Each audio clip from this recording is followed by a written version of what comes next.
Hi everyone, it's Tatum. Welcome back to my channel. And if you're new here, well, just welcome.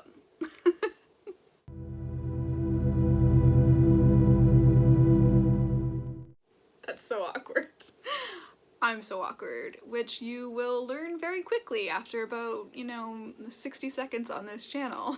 Before we get started today, if you're into books, writing, and productivity, please consider subscribing to the channel and hitting that notification bell. We talk about horror books here, maybe a little bit of sci-fi, definitely thriller, maybe down the road some fantasy. I'm not entirely sure, but we definitely like the spooky stuff here, so if you're into that, please consider subscribing. Today I am going to be reviewing a 4-part book series, not sure what this was, a 4-part book series called The Merciless. I finished reading this in 1 week. I just kind of binged through it. I had a lot of fun with it. I will leave timestamps down below in the description in case you only want to hear about the first book or the second or the third or the fourth. Let's just dive right in, get into it, and talk about these amazingly twisted and horrifically fun books. Can we just take a moment to also appreciate the covers of these books? This is The Merciless, the first book. It's beautiful, faux leather. I love the back of it too. It says, "Forgive us, Father, for we have sinned." It's gorgeous. Don't mind all the tabs. I tabbed a lot in these books. Maybe someday I'll do a video on my color coding system for tabs.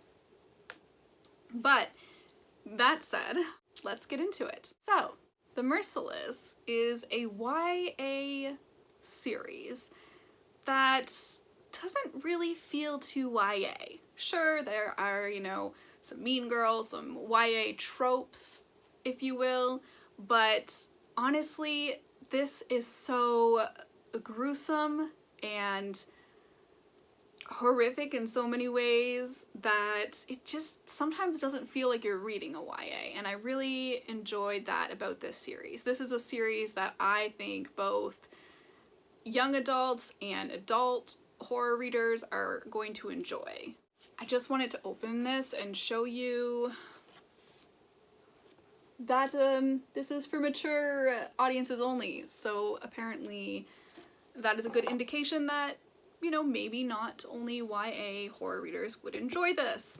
Actually, I think if you're a YA horror reader because you don't like anything too gruesome at all, then maybe you might want to skip this. But if you are usually a horror reader that does not read YA, that's more adult horror, you're still going to have so much fun with this. So in this book, the first of the 4-part series, the first released, I should say, this book follows Sophia Flores, who moves to a new location and is the new girl at her new school, of course. New girl at her new school. Words are hard. So you follow Sophia Flores. When she gets to this new school, she meets a group of girls who are seemingly good-natured or perfect in one way or another, and probably as good-natured as people can come, or so it seems. But these, good-natured group of girls want to save the soul of their former friend named Brooklyn. Brooklyn had a falling out of some sort with these girls before Sophia moved there. So Sophia ends up getting involved with these girls without the realization that these girls are about to perform an exorcist on their former friend Brooklyn to save her soul. They believe that Brooklyn is possessed by a demon.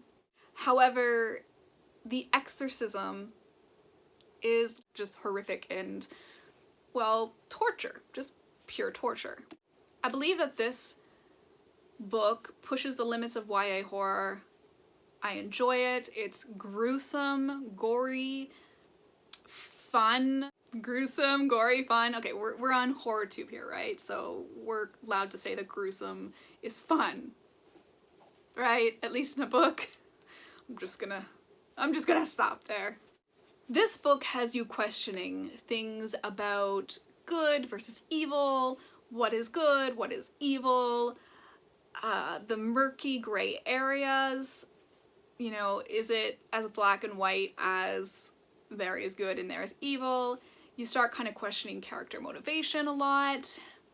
It's just a fantastic, good read. It's a great exorcism themed book. And altogether, I really recommend this to readers of young adult and adult horror.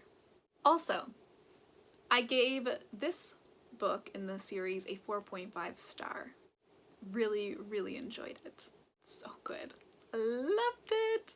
So the second book in the series, which unfortunately I only have in paperback, where the other ones are in hardcover, is The Merciless II, and the title itself is a bit of a spoiler. So you can skip to the next 2 timestamps if you would like to avoid any potential little bit of spoilers from the first one, just based on this being a follow-up to the first book. The other 2 are okay. If you want to switch to those, you're not going to get spoilers for the first book. So in The Merciless II, The Exorcism of Sophia Flores, you continue to follow Sophia Flores. Now, in book 1, she's been through a lot. A lot. I won't say any more about it. But after the events in book 1, she has gone to therapy. She had been told that she is not evil, she is just feeling guilty. One tragic day, Sophia's mother passes away unexpectedly, I can't speak, with no family to take Sophia in. Sophia ends up staying at a Catholic boarding school called St. Mary's instead of going into the foster care system. Her grandmother had set up for Sophia's mother to go to this school. And so the system suggested that instead of going to foster care, she could finish the last couple years at the Catholic school that her grandmother would have sent her mother. And her mother was young if anything ever happened to her grandmother. In book 1, you get a lot of background or information on her grandmother as well. It's very interesting. So everyone in the Catholic boarding school are sent there usually for some kind of penance, to pay some kind of penance. And it is here that the story of Sophia continues. Now, I heard that many people actually didn't like the second one as much as the other 3 in this series. But it is my personal, probably unpopular opinion, that I adored the second book. In fact, I gave this one a 4.5 star on Goodreads. I found the boarding school environment, the Catholic boarding school environment, just super fun and atmospheric. To me, this book was page-turning. It was just like, I don't know, it just gave me such a good, cozy, eerie Catholic school vibe. I don't know if that makes any sense, but that's just how I feel. I could imagine it in my head very clearly. I could see the scenes.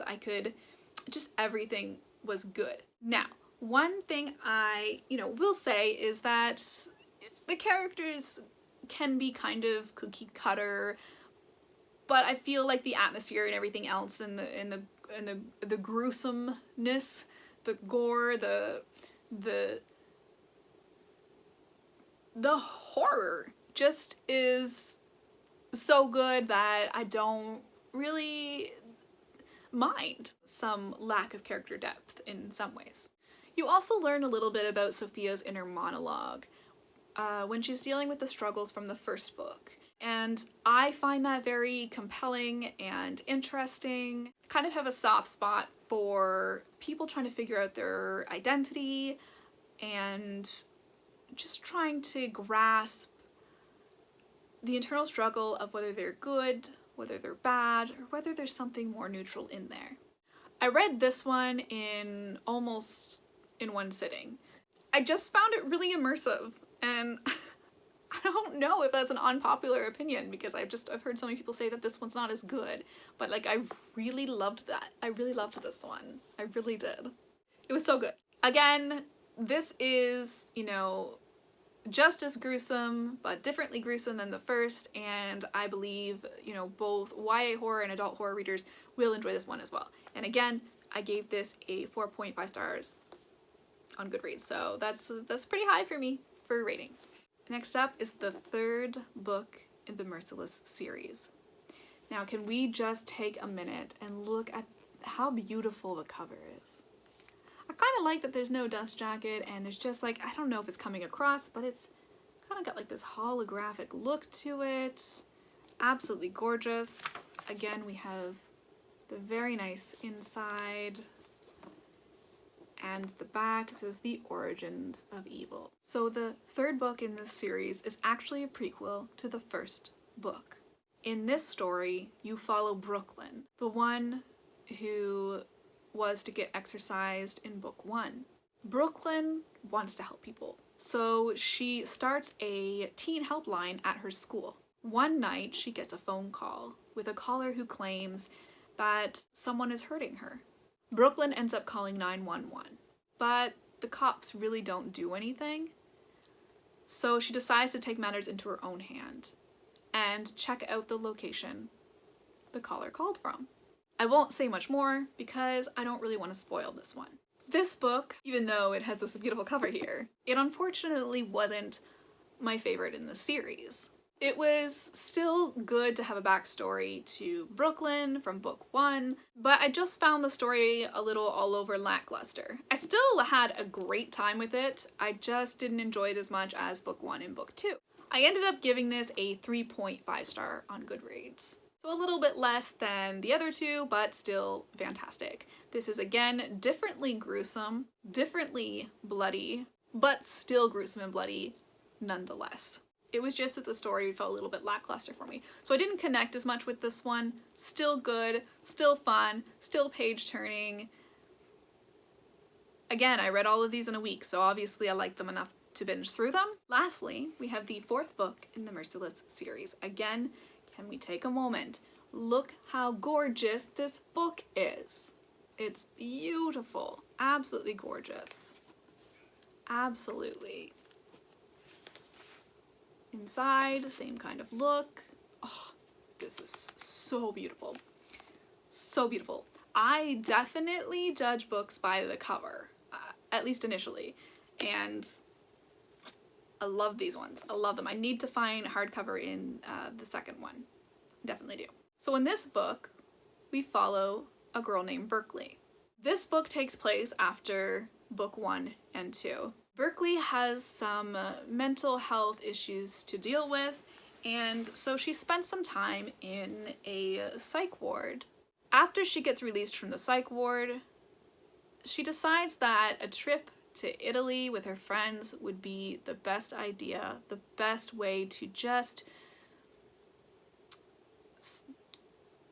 do a little bit of a reset, to have a bit of a refreshing start after leaving, you know, the institute that she is in. In Italy, things get a little wild. Things get a little wild. I really don't want to spoil this one at all, but this is very gruesome as well as the other ones, but it's different than the other three in atmosphere and feel. I really enjoyed this one. I gave this a 4 star. I didn't enjoy it as much as the first and second, but I definitely enjoyed it more than the third, and it's 4 stars, a fantastic rating. In this book, the story is pretty predictable after reading the other 3, but the predictability doesn't really take away from the experience of these books. Sometimes it's good to just have a book that might be predictable but gives you a certain kind of vibe. You know, if you like exorcism movies, books, anything, like, you're gonna want to read these. You're gonna want to read these books. These books are they're just fantastic. They're so good. I don't know what it was this month, but I was just in a possession, haunted people kind of vibe, and this month I've just been reading a lot of books about that topic. So if you have any suggestions for possession or haunted people related books, please do leave them down in the comment if you want to recommend any. I'm always looking for more, and lately I've been in the mood. I've been in the mood for these. I don't want to say much more about this one. It's very, it's kind of, in some ways, in some parts of it's a bit more fever dreamy, and that's a win in my books. That's a win in my books. So that is it for today. Again, I recommend the Merciless series for young adults, for adult horror readers. They're just so fun. They're quick, they're easy, they're entertaining, they're compelling. You kind of get that what is good, what is evil, what is evil in general. What is the definition of good? What is it? Is it relative? Is it not relative? You get all of these, you know, thoughts, patterns that you normally get with these sorts of books. Predictable? Yes, a lot of it is. Do I mind? Not at all. Sometimes it's good to read a predictable story. That's that. Also, if you're looking for another review on the first book to this series, please do check out Are You Into Horror? He just did a fantastic review on the first book, and yeah, you should really check it out if you haven't already. So I just want to say thank you so much for hanging out. If you liked this content today, please click the like button, share if you want to share. If not, that's okay too, no pressure.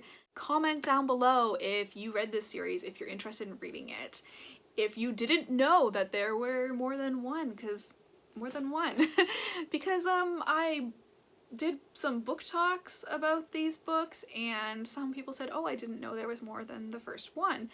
Thank you so much for hanging out this long. I appreciate it so very much. Take care, and just have a great rest of your day or night or whatever time it may be. Stay spooky, but stay safe, because the world is spooky out there now.